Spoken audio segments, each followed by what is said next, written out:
Hello, this is a demonstration of how we can build a Xilinx 3824 pin part in about 5 minutes or less than 5 minutes. It's a 65 millimeter part, so let's get started. So what you want to do is open up Allegro and you want to go File, New, and you want to type in a name, a JDEC name. In this case I'm just going to call it FPGA. And then you want to go to Package Symbol Wizard and say OK. And then it's going to pop up with this window, and what you want to select is FPGA type of package here. There's others, but that's the one you want. Click Next. Then you need to load a template, which is going to have things like your grid size and things like that. So we'll just load the default, and I'll turn the grid off. And then we'll say Next. And then we're going to build this in millimeters, so we change these to millimeters, and our accuracy, we can leave that at 3. You could go to 4 if you want. 3 is okay. Go to Next. Now, vertical pin count. That's the maximum size for this package. So if we look at the spec, there's going to be 62, because if we zoom in on the numbers, are 63 actually. So we're going to say 63 for that.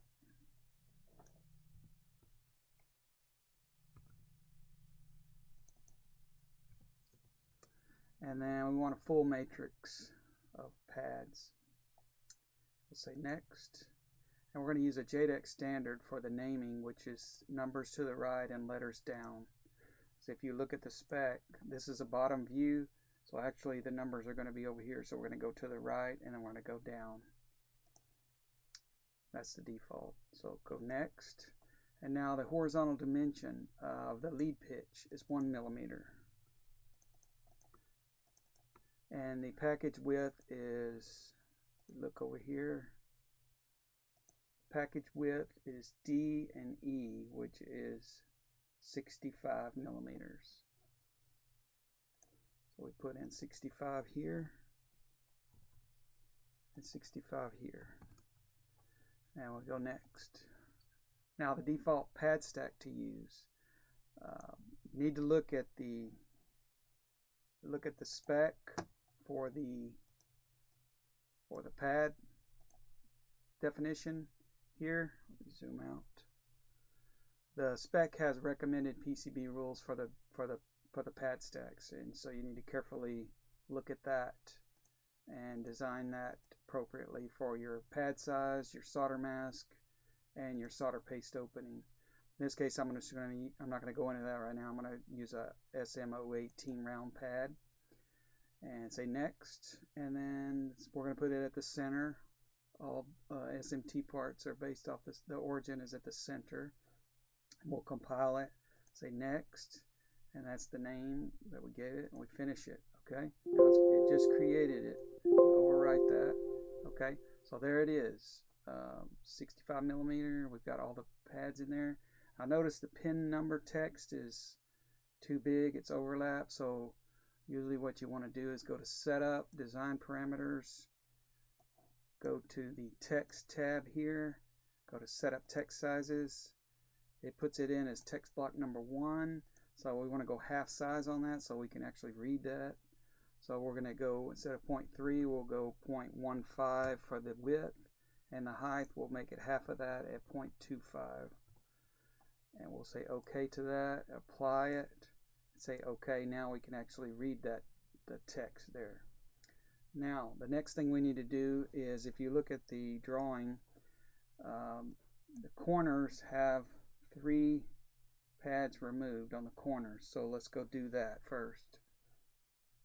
And it's real easy. Just zoom in and then go to the delete button up here, the X, and your fine filter over here, turn everything off except for pins, and then remove those outer pins there like that. I'm grabbing 3 there, and then those 2, and then that 1. Okay, and go to all 4 corners. There's 3, and that one, and that one. Get those 3, that one, and that one. Okay, zoom out, It's looking better. Now, if you notice in the spec, we've got a gap here for bypass caps. So if you look in the middle here, there's a gap. Okay, let's zoom in here. And you can see that it starts on row AG, and the corner here is AG27. So let's go back to the design and let's find AG27. AG27 right there. So if we remove that guy, okay, that gives us our starting corner. Now there's 10 that are removed, so we're going to go remove again, and then we're going to start here, and we're going to count to the right. That's 2, 4, 6, 8, 10.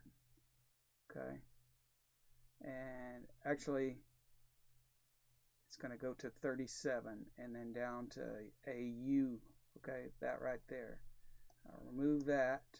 So that just took care of it, because we're down to here would be AV38. If we go back to the spec, AV38, see, is here.